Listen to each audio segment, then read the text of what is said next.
And I mean, I guess that's a fine segue into talking about the melodic Farigiraf deck that did extremely well. 4 players in top 16 with this archetype. And it is basically just a uh, attacking walls deck. So Yeah. depending on what your opponent is playing in their deck, you use whatever Pokemon is best against them. You've got the Melodic, which we just mentioned, which can't be damaged by Terra Pokemon. We've got the Farigiraf EX, Armor Tail, prevent all damage done to this Pokemon by attacks from your opponent's basic Pokemon EX. And then you've got the Cornerstone Mask Ogrepon EX, where you prevent all damage done to it by Pokemon from your opponent's side that have an ability.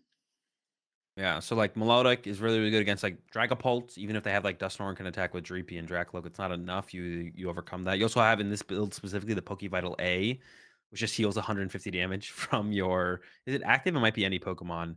And then, like, Farigiraf, specifically really, really good up against stuff like Raging Bolt or the Ogerpon deck, which we'll take a look at here. Terra Box, Ogre Box, I don't know what you wanna call it. It's definitely a box style deck. That's what Tord ended up playing. We'll take a look at that in a second. But yeah, this deck I don't think it's oppressive in the format at all.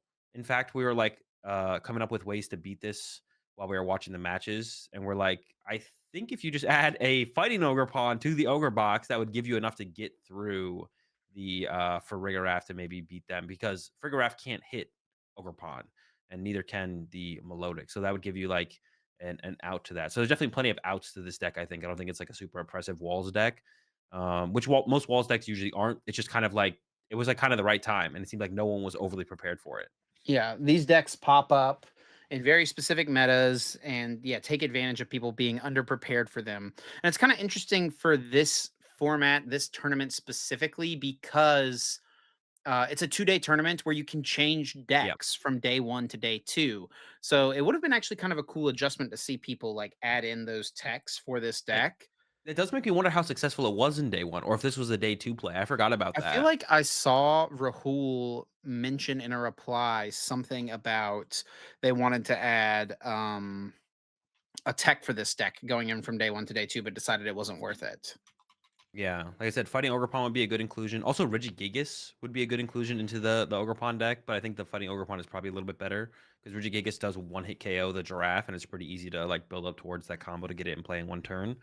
Um, But yeah, that's something to be curious about, I guess, a little bit because you can change decks from day one to day two. But I think we'll definitely see some moments once the actually I don't even know how many majors we have in this format to be honest. So maybe we won't, but we'll probably see some moments where the deck sees a decent amount of play or a decent amount of countering against it throughout the rest of this format when we get there. We're still not there yet. And then always, you know what? I honestly that's one of the things with like I guess I just kind of feel bad for the Japanese players. They don't get to see an evolution of this format really. I mean, they're gonna go back and play city leagues and stuff, but like Sure. they don't get like another major tournament to be like, okay, what are we playing off of? Or what did well outside of Japan that we can then look at and play off towards. They get the first tournament, the first major tournament with this set, and that's it. And they get it so close to release as well. Like the nothing really develops. Like that's so unfortunate because like there's so much more depth to like formats and Yeah. metas. Like as stuff progresses, they just don't get to experience that at all. So they get to experience everything first. I mean, I guess it's kind of like the same thing. Like it feels bad for us to experience things so much later than Japan initially, but then they don't get to experience any of that afterwards in a major tournament setting. It's like they get this one time when things are like super fresh, but then you don't even get to like come up with counter strategies to apply to your next major. It is worth mentioning. We should have mentioned this probably at the start, but this is the tournament in the next format. It is post rotation. It is with Yeah. Journey together, so it's not quite the same as what we're working with now.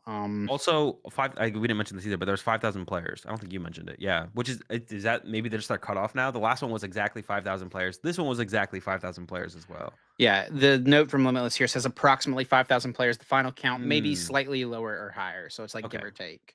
Yeah.